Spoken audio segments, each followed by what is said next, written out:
our third Why We Walk chat with our Walk to Defeat Duchenne participants across Canada. So if you missed the other two chats along with our opening ceremony, you can watch them on Jesse's Journey Facebook page or YouTube. We are joined today by Lloyd George, who is representing Newfoundland along with his wife, our only participants from Newfoundland. Welcome, Lloyd. Hi, thank you. So you've been out walking this morning already, you were telling me, and the plan is to head out again after this chat, right? That's correct. I walked about a little over 12 kilometers this morning. I left my home and I walked down the main highway to another town. I went through Cavendish and I went to the town of Heart's Delight, and I walked through a walking trail en route to that. So I'd be able to walk right by the salt water and see the sea and see the beach and just enjoy the beautiful morning, because we have got a beautiful morning, maybe the warmest day we've had in a while. So. Wow, isn't that right? I was going to ask how the weather was out there today. That's so nice to be able to walk alongside the ocean, and I'm sure a lot of people in Canada wish that they were, blessed with that view. Well, we have some wonderful walking trails here in Newfoundland, and I spend a lot of time walking different trails, and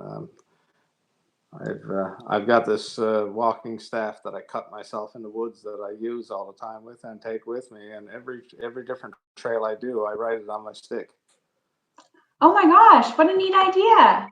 Yeah. That's fantastic.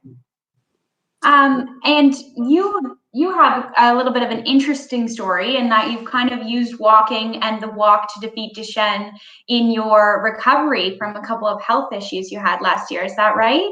That's correct. Last year, a year ago yesterday, I suffered a stroke, and I was hospitalized. And a year ago today, I suffered my second stroke while I was in hospital.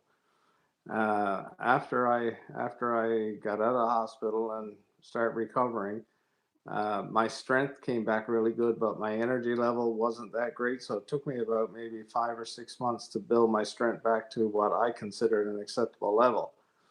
So part of the process in doing that was walking. And we have a walking trail that's a little over about 2.5 kilometers that circles you would call it a lake, we call it a pond, right in front of my house. And I used to walk that. I started off walking it once a day, and then I started going twice a day, and then 3 times a day. And then I started incorporating a walk out over the old track roads so that you can see the harbor and the Shagrock and the beautiful scenery and the birds and everything, and see the eagles, see the seagulls. And so that was and out of all of those walks that I did, last summer and right through the winter, I didn't miss a day this winter. And no matter what the weather was like, I dressed and I went. But I didn't need any music or earbuds in my ear. Just nature was what rejuvenated me and made me feel good. That's great. Yeah, wouldn't we all love to be walking the trails of Newfoundland by the ponds? It sounds beautiful. And I wanted to also ask you why, this event and finding a cure for Duchenne is important to you. I know your brother Kevin is kind of heavily involved in the organization, and he probably, encouraged you to sign up for the walk.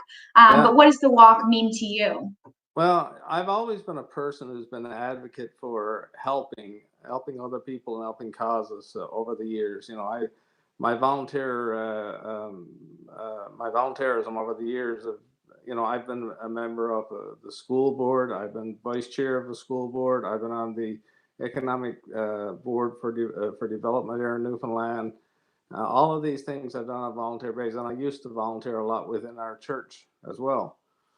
But I've also done walks. I've done a walk for the Heart and Stroke Foundation several years. I've done walks a couple of years ago, 3 years running. I did a walk for MS in the St. John's area.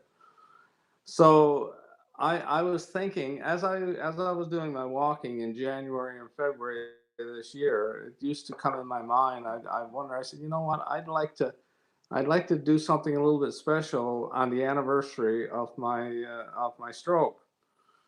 And so one day I was talking to Kevin, and Kevin said, you know, and he's talked to a lot about Jesse's journey, and I've been following what he's been doing, and he asked me if I'd be interested in walking to represent Newfoundland in Jesse's journey, and I said, you know what, that's going to be on the anniversary of my second stroke, and only a day after my first stroke, and it's only like what 3 days after my 3 days after my 65th birthday. So I said, you know what? Yeah, I'm in. I'll do it.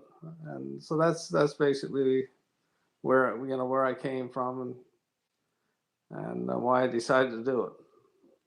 That's fantastic. And last question, we are going to be checking in with Kevin at 2. Is there anything you want to say to Kevin when we check in with him? Maybe regarding the Habs and the Leafs. Well, there's a couple of things you can tell him. You can tell him that I'm going to be doing, by the time I finish today, I'll be doing at least 15 kilometers. So I hope he's going to do at least that, because he's a lot younger than I am. He's the baby. I'm the little guy. And the other thing, tell him to have lots of tissues for Monday night, because he's going to need them. Oh my gosh. Well, I will pass that along from you to him. I also want to thank all of our donors that have been donating to people out walking. We are now officially over $200,000 raised for Duchenne research, advocacy, and care. So that is a record for the virtual walk to defeat Duchenne. And thank you to participants like Lloyd, who are out there walking, soliciting donations, and all of that great stuff to eventually help find a cure for Duchenne. Thank you so much, Lloyd. I'll let you get back to your walk this afternoon, and here's hoping for tomorrow night. Absolutely. Tomorrow night, that all the Habs fans need lots of tissues. Okay. Bye, Lloyd. Bye.